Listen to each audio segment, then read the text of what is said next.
Hey, what's up, Scallywags? Been up all night. Uh, today, today, since it's going on 6 o'clock in the morning, uh, I have to go in and get a scan on my lung, CAT scan. I have to do them 2 times a year because they found nodules in my lungs. Uh, they said it's not a matter of if, but rather when they'll go cancerous. So they they gotta keep an eye on that. Last time I went, there was more nodules, but they hadn't turned cancerous yet. And then I have to go in uh, Thursday and do that breathing thing. You gotta blow in that machine. I hate doing it. Every time I do it, I'm just wiped out. Basically, just blow as hard as you can in this machine, and it's a workout for me. Uh, Phlegm and stuff starts coming up. It's pretty. I don't look forward to it. And then next week I got to go back in and see the pulmonary specialist again. And then I have to set up an appointment and get in and see my primary doctor. Uh,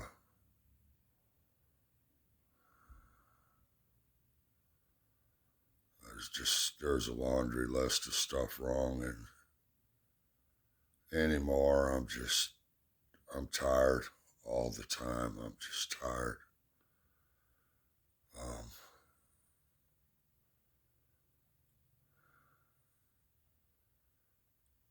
I'm really running on fumes.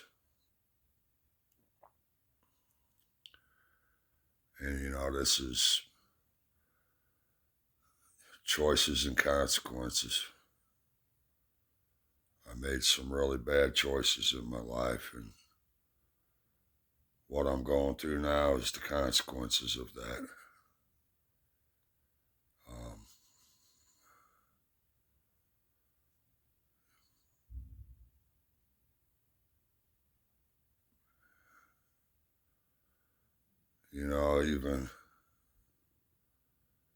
even if I could go back and change it all, I wouldn't. All those ripples in the pond, everything we do, I really believe every single thing we do, it's like a rock getting thrown in a lake. It sends off ripples, little waves, and depending on if those things are good or if they're bad, we send out good and bad waves. And those waves affect other people, other things. And uh,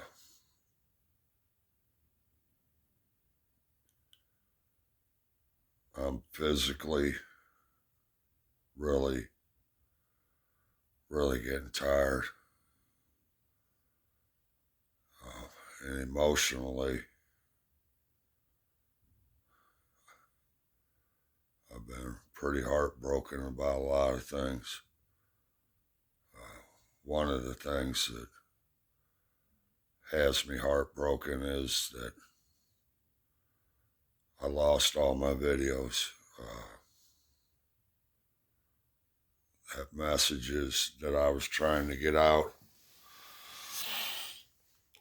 and it was a positive message. I was basically just saying, look,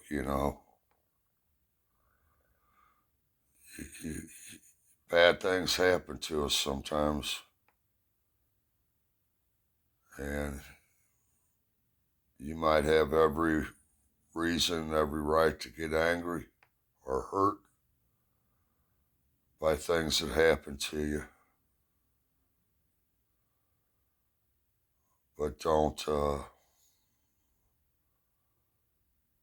run from that hurt, and you got to deal with it positively.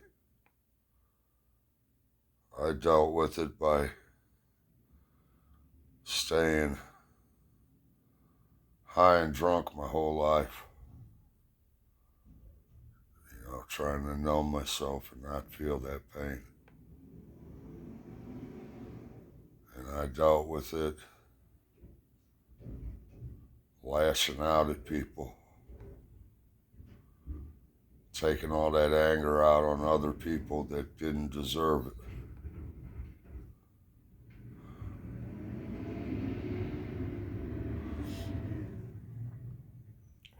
I mean, I've been tired for a long time. I was tired before I did all the videos on my other channel. That's what I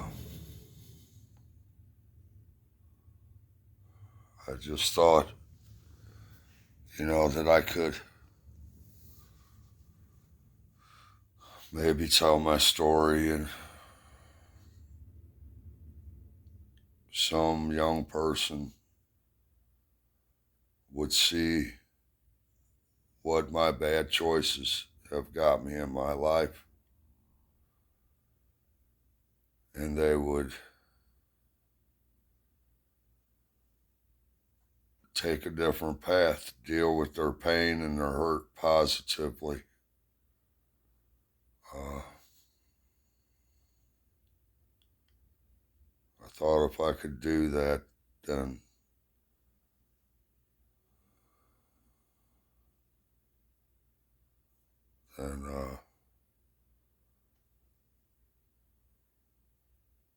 all the negative of my life could be turned into something positive, And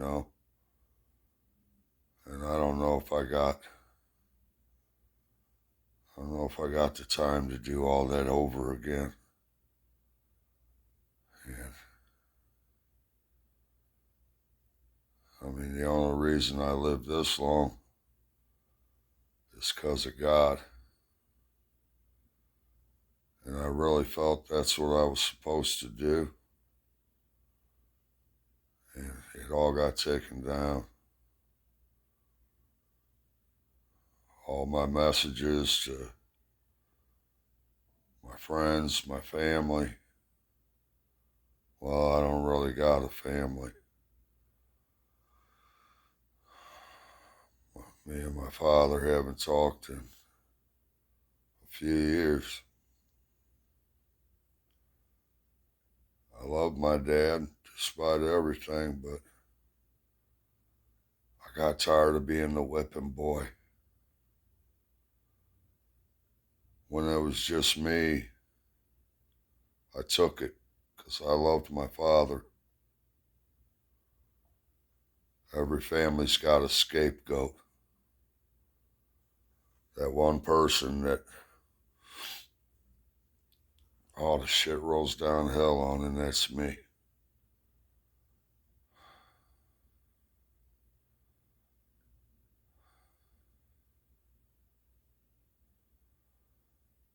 And even if it's not, my dad was no perfect father, by far. He didn't teach me how a man's supposed to treat a woman or his kids.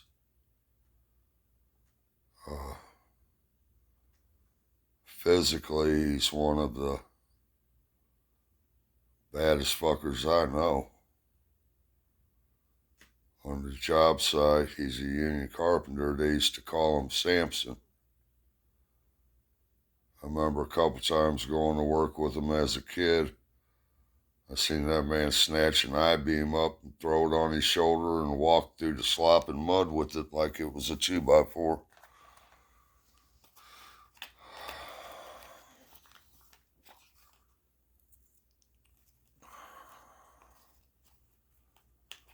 But he married a very insecure woman.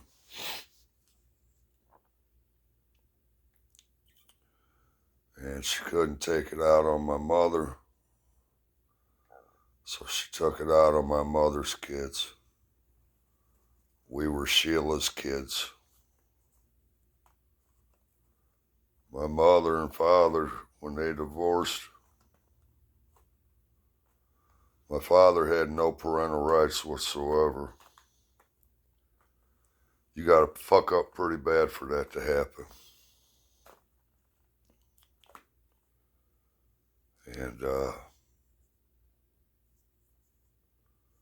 my mother got raped. And her rapist said that if my mother called the police, he was going to kill me and my brother Kenny. I was just a kid. I can remember the police being there that morning. My dad's brother Rick came over to support my mother and be there for her. Rick and Deb stayed. My whole family loved my mother. But I'm not going to go into their marriage, but it wasn't good. And my mother got tired of that shit. She left. But Mom got raped, and I'd hear them arguing at night. She'd be yelling about Sheila's kids, Sheila's kids. I can remember one night, my name kept coming up, and I just laid there and I was shaking, just shaking in bed.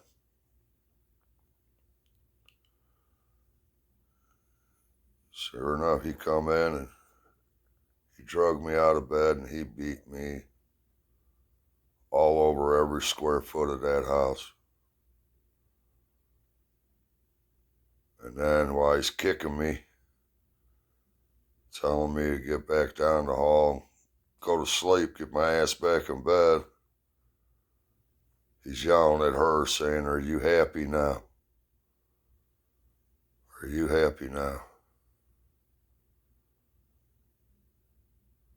When my father got with her, her own mother, and I know this because my father told me, her own mother said to my dad, "Are you sure you know what you're doing?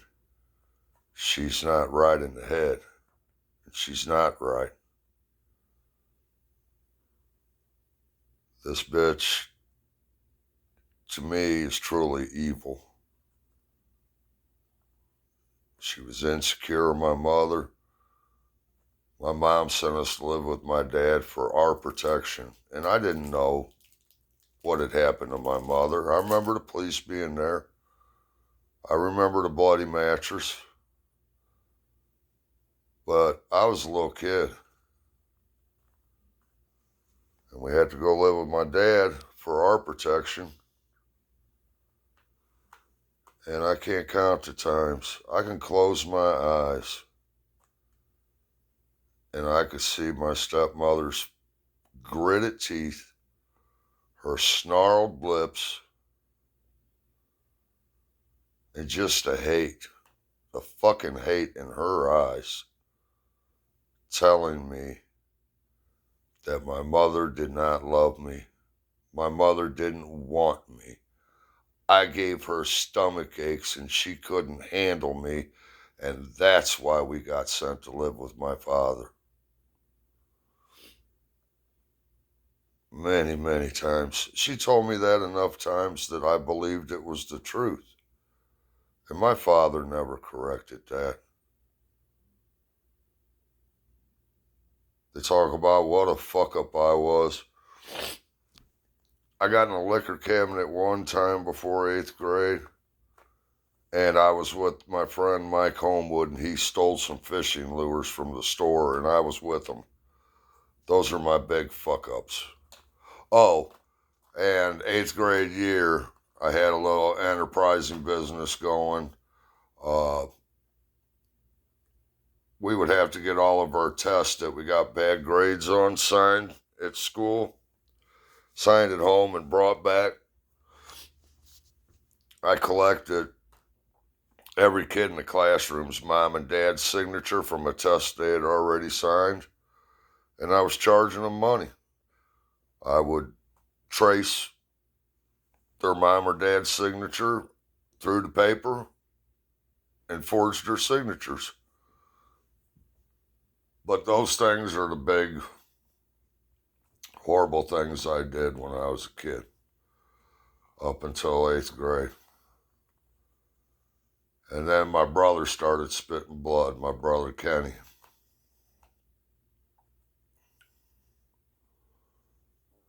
And Mom took him to the doctor. My dad had no parental rights. He couldn't even take us to the doctor. And the doctor said to my mom, he said, "What kind of an environment is this child living in? This boy has 2 bleeding ulcers." He said, "Do you understand what kind of stress it takes to cause 2 bleeding ulcers?"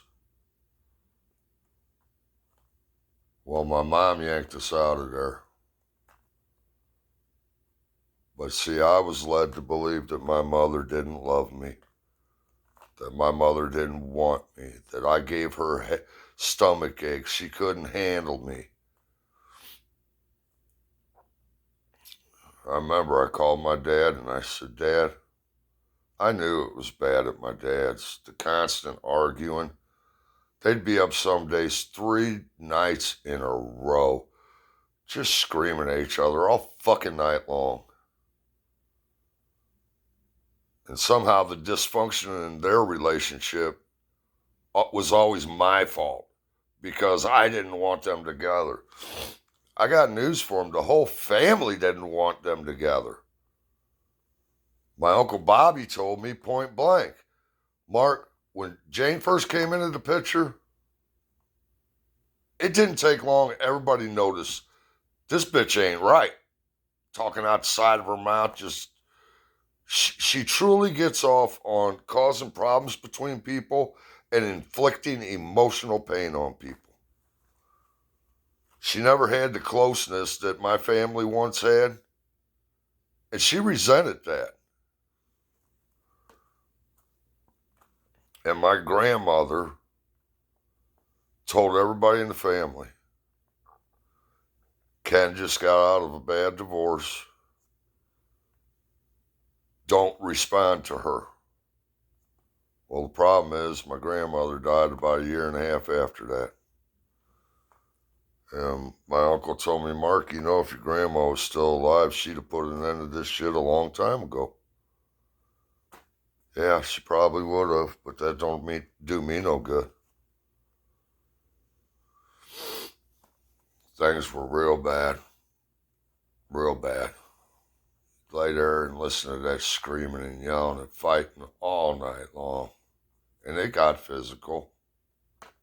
Just like with my mother.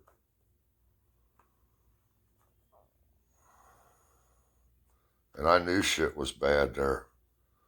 But I was led to believe that my mother didn't love me and didn't want me. I called my dad that night. We got over there to my mom's on the east side. And I said, "Dad, I don't want to be here no more. I want to come home." And he said, "Mark, Jane said if I take you back, she'll take Josh, which is my half brother. That's Jane's kid. And she will leave. I got off the phone and I told my mother, if it's the last thing I do, I'm going to make your life a living hell. And that's when I started acting out, thinking I'll act out and I'll cause her problems and she'll send me back over there. Up until 13 years old, I was a normal kid. And then all hell broke loose. And my mother, because she loved me, she tried harder than anybody to get me help. Few drug rehabs she sent me to. She sent me to,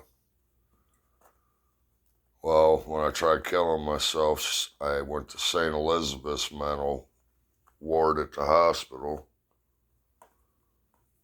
Yeah, that was interesting. I don't know if you can see it, but I cut my wrist there. It's still swollen. It sticks out. I cut across. The other cut the doctor made. They got me in there. And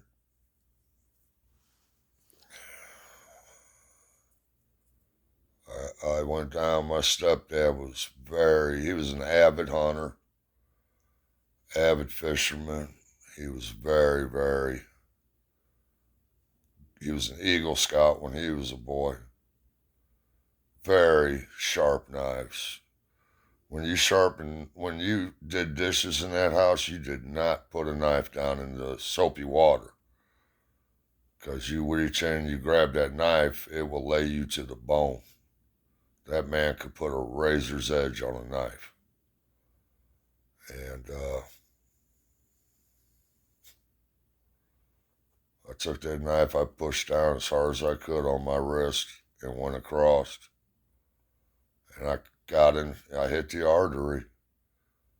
Because every time my heart would beat, blood would squirt out. And it felt like an electrical shock. Because I cut tendons and shit. My hand was supposed to be like this, they said. When I got to the hospital, was heading upstairs. I was just going to lay down and bleed out in my room. As I'm going down the hall, my stepsister walked out. I got blood squirting everywhere. She starts screaming. They had to call 911. Paramedics, they all had to fight me, get me on a gurney. Got to the hospital. The doctor went to grab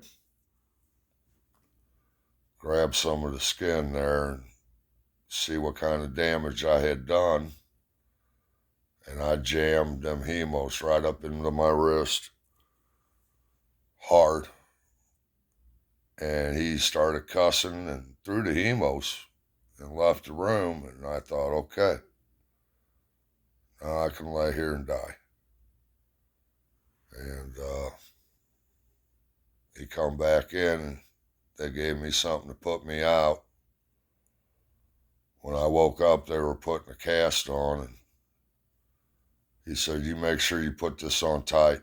I don't want this crazy son of a bitch getting a hanger down in here or something and tearing these stitches back out.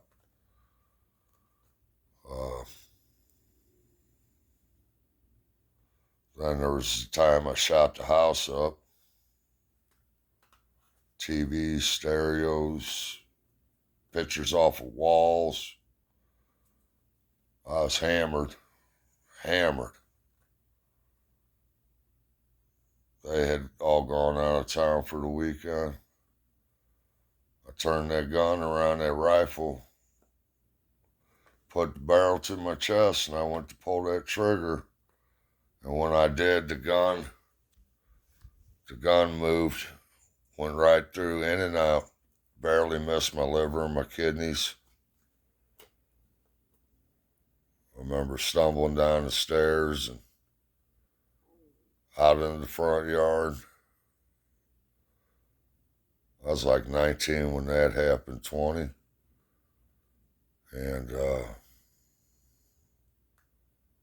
neighbor lady, I seen her standing over me and I smiled at her. And she said, "Oh my God, call an ambulance. He's been shot." When I woke up, they had put a tube in my side for drainage. And police had been there. Somehow my mother convinced them I was shooting squirrel in the backyard.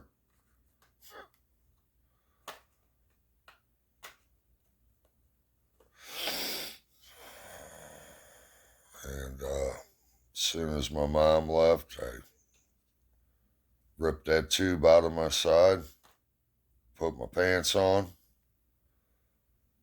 walked to the bar. Had blood all down the side of my pants. Went to the bar, kept drinking.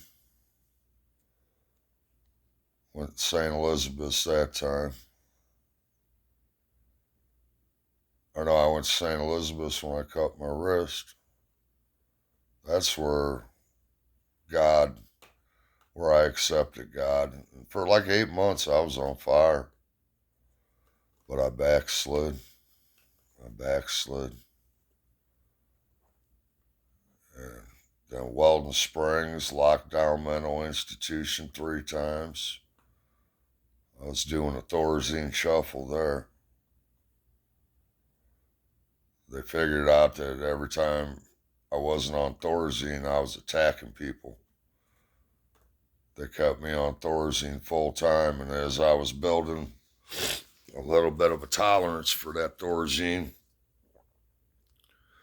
they started strapping me down and shooting me in the ass with Thorazine on top of the 3 pills I was taking a day.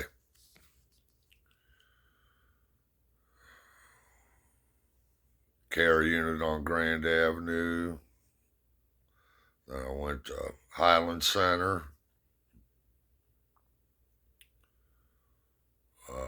Youth in Need.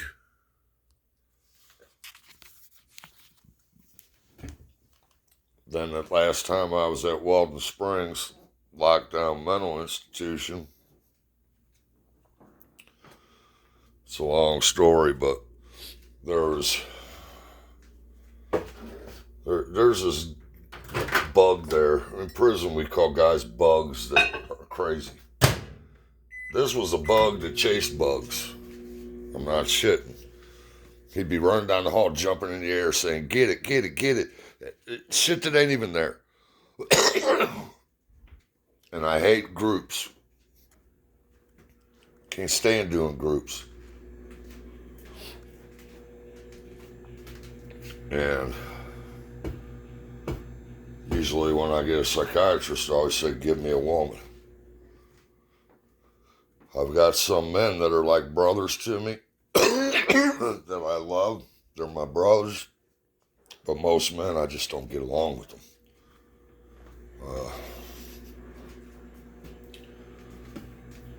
But this gal there, she's a cute little thing. I'm trying to remember what her name was. I think it was Jessica. But she was talking like she wanted to fuck. I'm down. I got the guys in the room next to mine to act like they were fighting.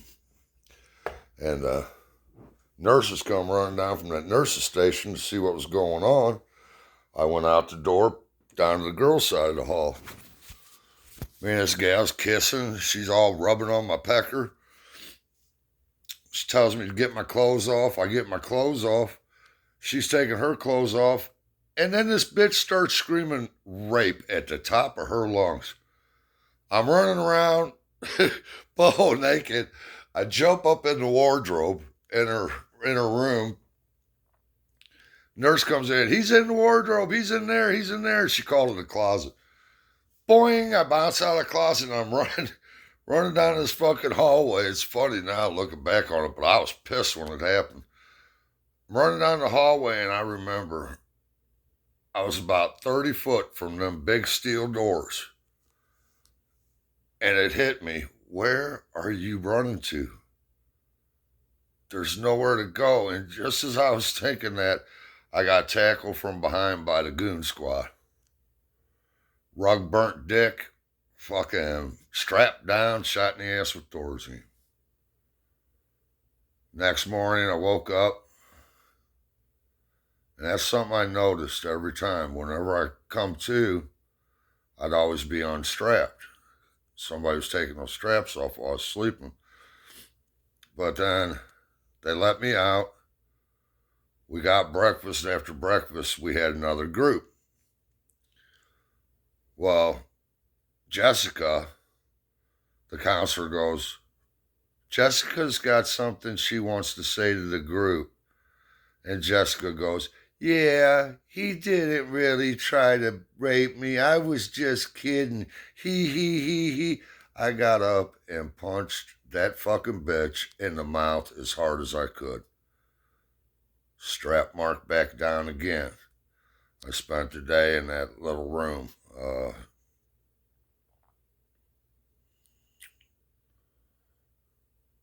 And then the next day they let me out again. Got another group, and I got the guy that chases bugs down the hall that ain't there telling me what I need to do. And I told him, I said, motherfucker, shut the fuck up. You chase shit that ain't even there down the hallway. I don't need your advice on nothing, motherfucker. And we got to arguing. Well, then group ended. We go to the chow hall. And I was sitting down. I just got my tray. I'm sitting down. And this motherfucker come up behind me and he pushed the back of my head. And he said something like, suck a dick or something stupid. I don't know what the fuck he said. But where he made his mistake was he sat down at the table behind me with his back to me like I was not going to respond to that. And I got up, and on the table, it was like a Steak and Shake. One of them napkin holders is black in the middle, and it's got chrome on both sides, and you pull napkins out of both sides.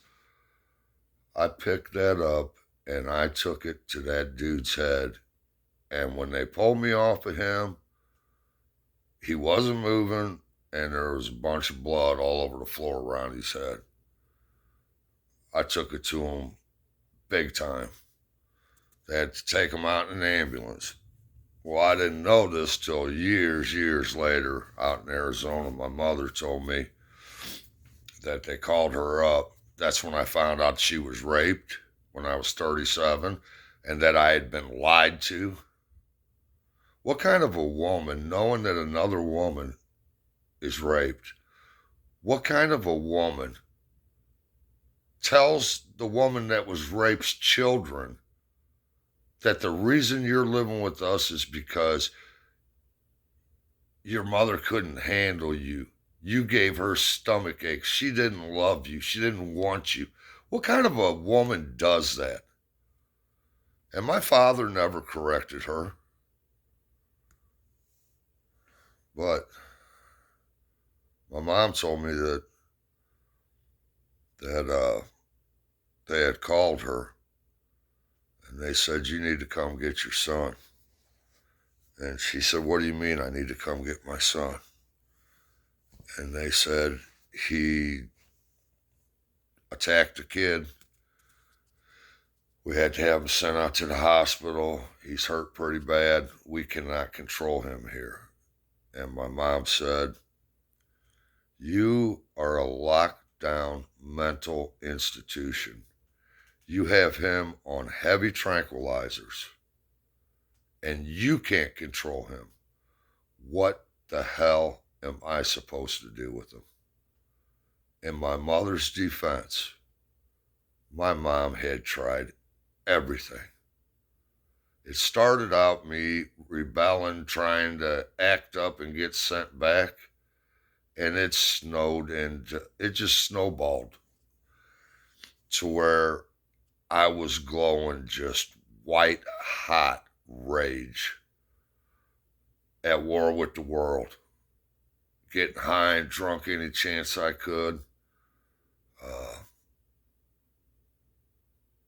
I was just in a rage. I burned white hot for so fucking long.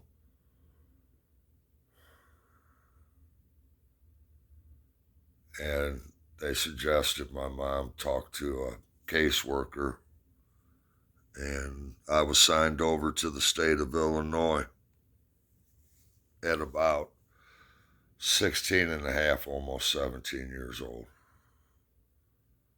And I was sent to a foster home. But first night I was there, I attacked another kid there.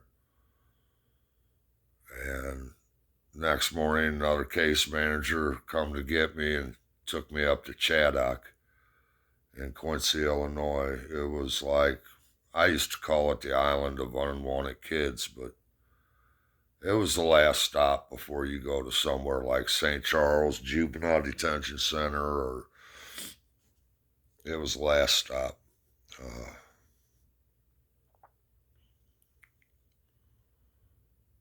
I did a lot of battles there too. A lot of battles. Ran away while I was there, me and a gangster disciple named Ron. Uh, we had a boom box. We sold that thing like 4 or 5 times. Get the money for it and beat the shit out of the person, take it back, and keep the money. It was cold. Back then it got real cold. We was working the train tracks up towards Chicago. They ended up catching us though. Uh, and then the only good counselor there, Ray, was his name. I named my son Seth because of Ray. Ray was a counselor because he really cared. He was a good guy. And we were out on the porch one day, and he said, my wife had our first child. And I said, what was it, a boy or a girl? He said, a boy. And I said, what did you name him? And he said, Seth. He said that was the third son of Adam and Eve, Seth. And I thought the name was cool. It was different. I said, that's a cool name. Whenever I have a boy, I'm going to name him Seth. But when me and Ron ran, there were some kids, the people in their lives, their mothers, aunts, whatever, would send up money for them. And they kept all that cash in an envelope in this file cabinet in a locked drawer. And I told Ray the night that I ran, I said, you need to open that fucking filing cabinet. And he said he couldn't. And I assured him if he didn't, I was going to beat the fuck out of him. And he had seen me have to be restrained before. And he knew that it took a lot of people to do that. And he knew that if he didn't open that file cabinet, I was going to beat his ass. And he opened it, and I took all that money out of there. And whenever they caught us and brought us back, Ray was gone. He had resigned his spot there. And I wish I wouldn't have done that, because I think about how many lives he could have touched in a good way. He was a good guy. I was a fucking angry, mixed up kid, and he was a casualty of war like so many other people, like myself.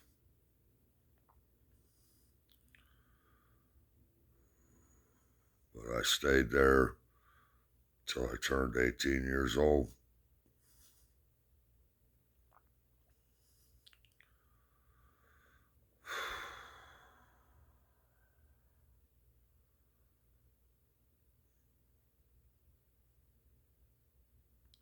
So from like 15 and a half on, I was either running away out on the streets or I was locked up somewhere or I was awarded a state. And I'll get to the rest of my story after that later on. That's about all I can handle today, and I got to start getting ready.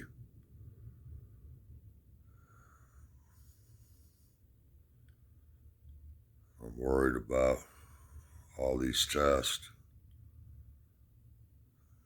I'm afraid they're gonna find something this time. This shit's picking up too quick. It's not going good. I'm feeling real nauseous right now too, talking about all that. And there's so much more to all that. Those years, it's just like a skim overview. There's a lot of hurt and a lot of pain in all those years.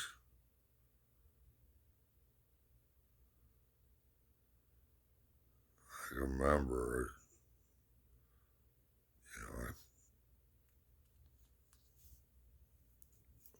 that's why I don't understand my family.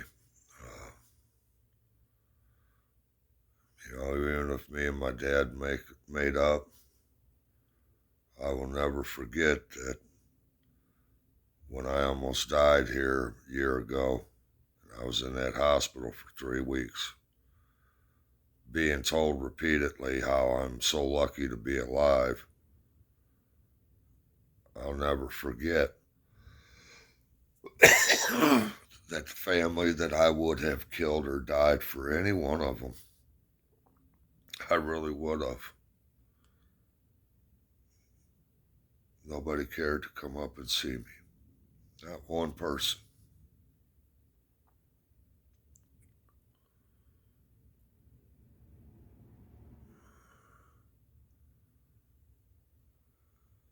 I never did nothing to none of them. I was out of the house, destroying myself.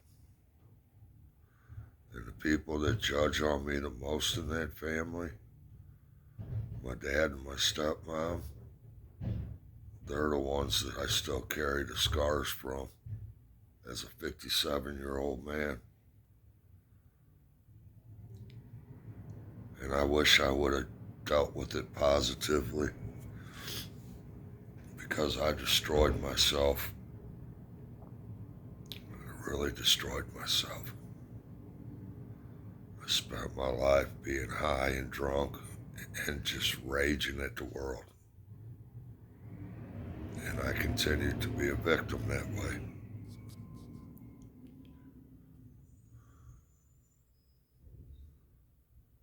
But that being said, if I could go back and change things, I wouldn't. Because I've learned a lot this life. I have experienced so much, and I have gained a lot of wisdom from that. And if I change things, man, my head's hurting too. If I change things, I might not have the children I have. You don't mess with the ripples. If I change things, I might not it would change things in my future. I might not have met my wonderful wife.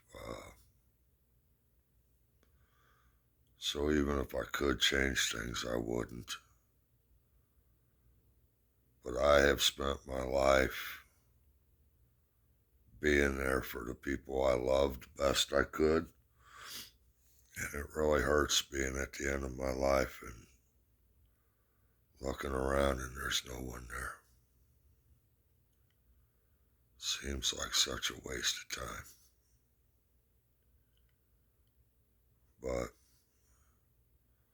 it's like a wise brother of mine once said, don't get scared now, motherfucker.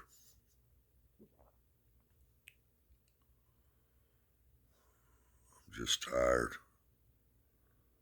I hurt. But I made my bed, so I gotta lay in it. But I'm gonna get off here. I gotta get ready to go get this CAT scan. I just want to get there and get home, go to sleep. It's my favorite thing to do anymore, just sleep. When I sleep, I don't have to think about none of it.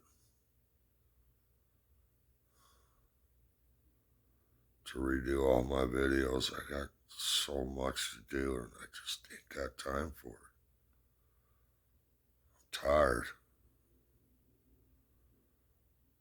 I'm spiritually, physically, and mentally tired. But I brought this on myself. You know, I can't blame my dad or my stepmom for anything that happened once I left their house. I wasn't in that house no more. I'm the one. Even though I was lied to, I had every right to be hurt and angry. But I'm the one who chose to deal with things the way I did. So at the end of the day, I got to carry the weight. And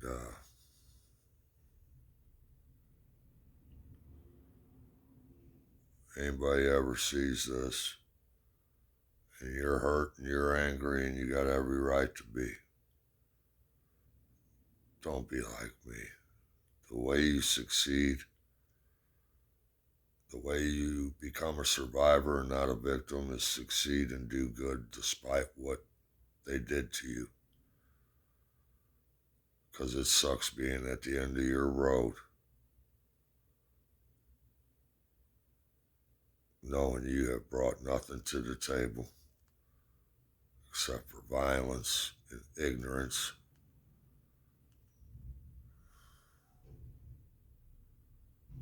Don't waste your life being angry and stupid, because it goes by real quick.